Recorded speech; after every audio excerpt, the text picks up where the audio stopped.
Hello ನಮಸ್ಕಾರ ಗೆಳೆಯರೆ, ನಿಮ್ಮೆಲ್ಲರಿಗೂ ನಮ್ಮ ಚಾನಲ್ ದಿವ್ಯ ಜ್ಯೋತಿಗೆ ಸ್ವಾಗತ. ನೀವಿನ್ನೂ ನಮ್ಮ ಚಾನಲ್ ಸಬ್ಸ್ಕ್ರೈಬ್ ಮಾಡ್ಕೊಂಡಿಲ್ಲ ಅಂತಂದ್ರೆ ಈ ಕೂಡಲೇ ಚಾನಲ್ ಸಬ್ಸ್ಕ್ರೈಬ್ ಮಾಡ್ಕೊಳ್ಳಿ. ಹಾಗೆ ಬೆಲ್ ಐಕಾನ್ ಕ್ಲಿಕ್ ಮಾಡಿ. ಅದರ ಮೂಲಕ ನಾವು ಅಪ್ಲೋಡ್ ಮಾಡುವ ಎಲ್ಲ ಹೊಸ ವಿಡಿಯೋಗಳು ನಿಮಗೆ ನೋಟಿಫಿಕೇಶನ್ ಮೂಲಕ ಬರುತ್ತೆ. ನೀವು ಹೆಚ್ಚು ಅತಿ ಶೀಘ್ರದಲ್ಲಿ ನಮ್ಮ ವಿಡಿಯೋ ನೋಡಿ ವಿಷಯ ತಿಳ್ಕೋಬಹುದು. ಮತ್ತೊಮ್ಮೆ ನಿಮ್ಮೆಲ್ಲರಿಗೂ ಸ್ವಾಗತವನ್ನ ಕೋರ್ತಾ ಇದ್ದೇನೆ. ಪಂಡಿತ್ ಸುದರ್ಶನ್ ಭಟ್ ಮಾಡ್ತಾರೆ. ನಮಸ್ಕಾರ.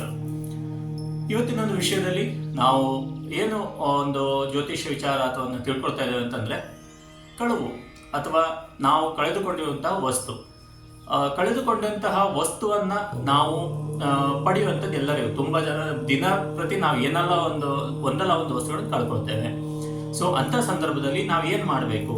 ಕಳೆದುಕೊಂಡಂತಹ ವಸ್ತುವನ್ನ ನಮಗೆ ಪಡಿಲಿಕ್ಕೆ ಸಹಾಯ ಮಾಡುವಂತ ಒಂದು ವ್ಯಕ್ತಿ ಅಥವಾ ಒಂದು ಶಕ್ತಿ ಏನಪ್ಪಾ ಅಂತಂದ್ರೆ ಕಾರ್ತ್ಯವೀರ್ಯಾರ್ಜುನ. ಇದನ್ನ ನೀವು ಎಷ್ಟು ಜನ ತಿಳ್ಕೊಂಡಿದ್ದೀರಾ ಅಥವಾ ಕೇಳಿದ್ದೀರಾ ಗೊತ್ತಿಲ್ಲ. ಆದರೆ ಕಾರ್ತ್ಯವೀರ್ಯಾರ್ಜುನನ ಒಂದು ಸ್ಮರಣೆಯಿಂದ ನಾವು ಕಳೆದುಕೊಂಡಂತಹ ವಸ್ತುಗಳನ್ನ ನಾವು ಪಡಿಬಹುದು. ಸಣ್ಣ ಪುಟ್ಟ ವಸ್ತುಗಳಿರ್ಬೋದು, ದೊಡ್ಡ ವಸ್ತುಗಳಾದ್ರೂ ಇರ್ಬೋದು. ಅದಕ್ಕೆ ಕೆಲವೊಂದು ಮಂತ್ರಗಳಿದ್ದಾವೆ. ಅದನ್ನ ಹೇಳ್ತೇನೆ, ಅದನ್ನ ನೀವು ಮಾಡ್ಬೋದು, ಉಪಯೋಗ ತಗೊಳ್ಬಹುದು. ಒಂದು ಮೂಲಮಂತ್ರ ಜಪ ಕೂಡ ಇದೆ. ಕಾರ್ತ್ಯವೀರ್ಯಾರ್ಜುನ ಸಣ್ಣ ಒಂದು ಶ್ಲೋಕ ಅಥವಾ ಒಂದು ಜಪ ಬೇರೆ, ಮೂಲಮಂತ್ರ ಜಪ ಬೇರೆ. ಮೂಲಮಂತ್ರ ಜಪಕ್ಕೆ ಸಾಮಾನ್ಯವಾಗಿ ಅದಕ್ಕೆ ನೀವು ಗುರು ಉಪದೇಶ ತಗೊಂಡ್ರೆ ಒಳ್ಳೆಯದು. ಅದಕ್ಕೆ ಅಂಗನ್ಯಾಸ, ಕರನ್ಯಾಸ ಎಲ್ಲದೂ ಇರ್ತದೆ. ಸೊ ಅದನ್ನೆಲ್ಲ ಮಾಡಿ ನೀವು ಮಾಡಿದಾಗ ಅದರ ಪ್ರಭಾವ ಬೇರೆ. ಆದರೂ ನೀವು ಭಕ್ತಿ ಶ್ರದ್ಧೆಯಿಂದ ಆ ಒಂದು ಮಂತ್ರವನ್ನು ನೀವು ಜಪನೆ ಮಾಡಿದ್ರೆ ಅಥವಾ ಪಠಣೆ ಮಾಡಿದ್ರೆ ನಿಮಗೆ ಸಿಗುವಂತಹದ್ದು, ಕಳೆದುಕೊಂಡಂತಹ ವಸ್ತುಗಳನ್ನ ಪಡೀಲಿಕ್ಕೆ ಒಂದು ಒಳ್ಳೆಯ ಸುಗಮ ದಾರಿಗಳು ಕಂಡು ಬರ್ತದೆ ಅಂತ ನಾವು ಹೇಳ್ಬೋದು. ಓಕೆ, ಸೊ ಯಾವ ಮಂತ್ರ? ಕಾರ್ತ್ಯವೀರ್ಯಾರ್ಜುನ ಅಂದ್ರೆ ಯಾರು ಅನ್ನೋಂತ ನೋಡೋದಾದ್ರೆ, ಕಾರ್ತ್ಯವೀರ್ಯಾರ್ಜುನ ಸುದರ್ಶನನ ಒಂದು ಅವತಾರ.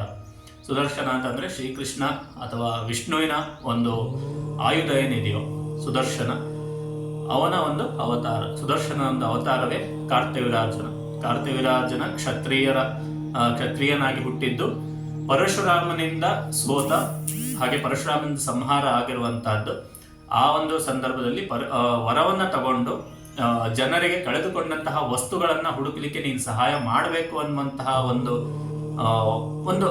ಕತೆ. ಇದೊಂದು ಕೆಲವು ಕಡೆ ಇರುವಂತಹ ಕತೆ. ಅಂದ್ರೆ ಏನಾದ್ರು ಕ್ಷತ್ರಿಯನಾಗಿ ಹುಟ್ಟಿದ್ರು ಕೂಡ ಸಂಹಾರ ಆಗಿ ನಂತರ ಅವನಿಗೊಂದು ಶಕ್ತಿ, ದೇವತಾ ಶಕ್ತಿ. ಯಾಕೆಂದ್ರೆ ದತ್ತಾತ್ರೇಯನ ಒಂದು ಪರಮ ಭಕ್ತ. ಕಾರ್ತ್ಯವೀರ್ಯಾರ್ಜುನ ದತ್ತಾತ್ರೇಯರ ಪರಮ ಭಕ್ತ. ಯಾವುದೇ ರೀತಿಯಾದಂತಹ ಒಂದು ಇದಕ್ಕೂ ದತ್ತಾತ್ರೇಯನ ಅನುಗ್ರಹ ಪಡೆದಂತಹ ಒಂದು ಪರಮ ಭಕ್ತ ಆಗಿದ್ದ ಕಾರ್ತ್ಯವೀರ್ಯಾರ್ಜುನ. ಹಾಗಾಗಿ ಅವನಿಗೂ ಕೂಡ ಅಷ್ಟೇ ಶಕ್ತಿ ಇತ್ತು. ಸಹಸ್ರ ಬಾಹು, 1,000 ಕೈಗಳಿದ್ದು ಕಾರ್ತ್ಯವೀರ್ಯಾರ್ಜುನಿಗೆ. ಸುದರ್ಶನನಿಗೂ ಕೂಡ ಸಹಸ್ರಾರ ಅಂತ ಕರಿತೇವೆ. ಅಂದ್ರೆ 1,000 ಕೈ ಉಳ್ಳವ ಅಥವಾ ಚೂಪಾದ ಒಂದು ಅರ ಅಂತಂದ್ರೆ ಚೂಪಾದ ಒಂದು ಮನುಷ್ಯ ಇರುವಂತಹದ್ದು ಅಂತ ನೀವು ನೋಡಬಹುದು. ಚಕ್ರಕ್ಕೆ ಇರುವಂತಹ ಮನುಷ್ಯ ಇರುತ್ತಲ್ಲ, ಅದಕ್ಕೆ ಅರ ಅಂತ ಕರೀತಾರೆ. ಸೊ ಸಹಸ್ರಾರ. ಹಾಗೆ ಕಾರ್ತ್ಯವೀರ್ಯಾರ್ಜುನಿಗೂ ಕೂಡ ಸಹಸ್ರ ಬಾಹು, 1,000 ಕೈಗಳಿದ್ವು. ರಾವಣನ್ನು ಕೂಡ ಸೋಲಿಸಿದ್ದ ಅನ್ನುವಂತಹ ಒಂದು ಪ್ರತೀತಿ ಕೆಲವು ಕಡೆ ಇರುವಂತಹದ್ದು. ಇದು ಕಾರ್ತ್ಯವೀರ್ಯಾರ್ಜುನನ ಒಂದು ವಿಷಯ. ಓಕೆ, ಸೊ ಕಾರ್ತ್ಯವೀರ್ಯಾರ್ಜುನನ ಮಂತ್ರ ಯಾವ್ದಪ್ಪ ಅನ್ನುವಂತ ನೋಡೋದಾದ್ರೆ, ನೀವು ಸಣ್ಣ ಪುಟ್ಟ ವಸ್ತುಗಳು ಮನೆಯಲ್ಲಿ ಏನಾದ್ರು ಕಳೆದುಕೊಂಡಿದ್ರೆ ಅಥವಾ ನೀವು ಎಲ್ಲೋ ಇಟ್ಟಿದ್ದೀರಾ, ಅದು ನಿಮ್ಗೆ ಸಿಗ್ತಾ ಇಲ್ಲ ಅನ್ನುವಂಥದ್ದಿದ್ರೆ, ಓಂ ಕಾರ್ತ್ಯವೀರ್ಯಾರ್ಜುನಾಯ ನಮಃ ಅನ್ನುವಂತಹ ಒಂದು ಮಂತ್ರವನ್ನ ನೀವು ಬರೆದು ದೇವ್ರ ಮುಂದಿಟ್ಟು ಅರ್ಶನ ಕುಂಕುಮ ಹಾಕ್ಬೋದು. ಇದು ನೀವು ಭಕ್ತಿ ಶ್ರದ್ಧೆಯಿಂದ ಎಷ್ಟು ಮಾಡ್ತಿರೋ ಸಿಗುವಂತ ಫಲ. ಯಾಕೆಂದ್ರೆ ಯಾವುದೇ ರೀತಿಯಂತ ನೀವು ನಿಮ್ಗೆ ಪ್ರತಿಫಲ ಬೇಕೋ, ಭಕ್ತಿ ಶ್ರದ್ಧೆ ಅವಶ್ಯಕತ. ಸೊ ಭಕ್ತಿ ಶ್ರದ್ಧೆಯಿಂದ ನೀವು ಮಾಡಿದ್ರೆ ನಿಮಗೆ ಮಾಡುವಂತಹದ್ದಲ್ಲಿ ಫಲ ಸಿಕ್ಕೇ ಸಿಗುತ್ತೆ. ಹಾಗಾಗಿ ಈ ಒಂದು ಮಂತ್ರವನ್ನ ಓಂ ಕಾರ್ತ್ಯವೀರ್ಯಾರ್ಜುನಾಯ ನಮಃ ಅದನ್ನ ನೀವು ಬರೆದು, ಇಂಥ ಒಂದು ವಸ್ತು ಕಳೆದಿದೆ ಅಥವಾ ಸಿಗ್ತಾ ಇಲ್ಲ, ಹುಡುಕೊಡುವ ಸಹಾಯ ಮಾಡು ಅನ್ನುವಂಥದ್ದು, ಅಥವಾ ಸಿಗುವಂಗೆ ಮಾಡಿಕೊಡು ಅನ್ನುವಂಥ ನೀವು ಕೇಳಿಕೊಂಡು ದೇವ್ರ ಮುಂದೆ ಅದನ್ನು ಬರೆದಿಟ್ಟು ಅರ್ಶನ ಕುಂಕುಮ ಹಾಕಿದ್ರೆ ಸಿಗುವಂತ ಸಾಧ್ಯತೆಗಳು ಇದ್ದೇ ಇದೆ. ಇದನ್ನ ಯಾಕೆ ಇಷ್ಟು ಹೇಳ್ತಾ ಇದ್ದೆ ಅಂತಂದ್ರೆ, tried and tested. Okay, so tried and tested ಅಂತ ಹೇಳ್ತೇವಲ್ಲ, ಹಾಗೆ ಇದನ್ನ ನಾನು ಪ್ರಯೋಗ ಅನ್ನೋಕ್ಕಿಂತ ಎಷ್ಟೋ ಸಲ ನಾನು ಉಪಯೋಗ ಮಾಡಿಕೊಂಡು ಅಲ್ಲಿ ಪಡೆದಂತಹದ್ದು ಇದೆ. ಇನ್ನು ಮೂಲ ಮಂತ್ರ ಜಪ ಬರುವಂತಹದ್ದಿದೆ. ಕಾರ್ತ್ಯವೀರ್ಯಾರ್ಜುನ ಮೂಲ ಮಂತ್ರ ಜಪ. ಕಾರ್ತ್ಯವೀರ್ಯಾರ್ಜುನ ಮೂಲ ಮಂತ್ರ ಜಪಕ್ಕೆ ನಾನು ಈಗಾಗಲೇ ಹೇಳಿದೆ, ಅದಕ್ಕೆ ಗುರು ಉಪದೇಶ ಇರಬೇಕಾಗತ್ತೆ ಅಂತೇಳಿ. ಆದ್ರೂ ಮಂತ್ರವನ್ನು ನಾನು ಹೇಳಿರ್ತೇನೆ. ಕಾರ್ತ್ಯವೀರ್ಯಾರ್ಜುನೋ ನಾಮ ರಾಜಾಬಾಹು ಸಹಸ್ರವಾನ್ ತಸ್ಯ ಸ್ಮರಣ ಮಾತ್ರೇಣ ಗತನ್ ನಷ್ಟಂಚ ಲಭ್ಯತೆ. ಇದು ಮಂತ್ರ. ಇನ್ನೊಮ್ಮೆ ಹೇಳ್ತೇನೆ. ಕಾರ್ತ್ಯವೀರ್ಯಾರ್ಜುನೋ ನಾಮ ರಾಜಾಬಾಹು ಸಹಸ್ರವಾನ್ ತಸ್ಯ ಸ್ಮರಣ ಮಾತ್ರೇಣ ಗತಂ ನಷ್ಟಂಚ ಲಭ್ಯತೆ ಅನ್ನುವಂತಹದ್ದು ಮಂತ್ರ. ಈ ಮಂತ್ರವನ್ನು ನೀವು ಹೇಳ್ಕೊಳ್ಳೋ ಮೂಲಕ ಕೂಡ ಕಳೆದುಕೊಂಡಿರುವಂತಹ ಒಂದು ವಸ್ತುವನ್ನು ನೀವು ಪಡೀಲಿಕ್ಕೆ ನಿಮಗೆ ಉಪಾಯಗಳು, ದಾರಿಗಳು ಒಂದು ಸಿಗುತ್ತೆ ಅನ್ನುವಂತಹದ್ದು ಇಲ್ಲಿ ಇರುವ ವಿಷಯ.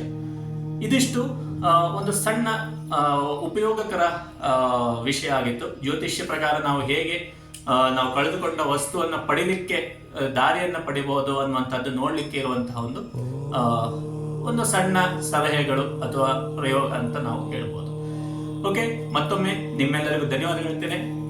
ಇನ್ನು ಹೆಚ್ಚಿನ ಜ್ಯೋತಿಷ್ಯ ವಿಚಾರಗಳನ್ನು ನೀವು ತಿಳ್ಕೊಳ್ಳಿಕ್ಕೆ ನಮ್ಮ ಚಾನಲ್ ಸಬ್ಸ್ಕ್ರೈಬ್ ಮಾಡ್ಕೊಳ್ಳಿ. ಹಾಗೆ ನಿಮ್ಮ ಕುಟುಂಬದವರಿಗೂ ಅವರು ಕೂಡ ಅವರ ಕೆಲವೊಂದು ವಿಷಯಗಳನ್ನು ತಿಳ್ಕೊಳ್ಳೋಕೆ ಸಹಾಯ ಮಾಡಬೇಕು ಅಂತ ಇದ್ರೆ ನಮ್ಮ ಚಾನಲ್ ಅನ್ನು ಸಬ್ಸ್ಕ್ರೈಬ್ ಮಾಡ್ಕೊಳ್ಳಿಕ್ಕೆ ಹೇಳಿ.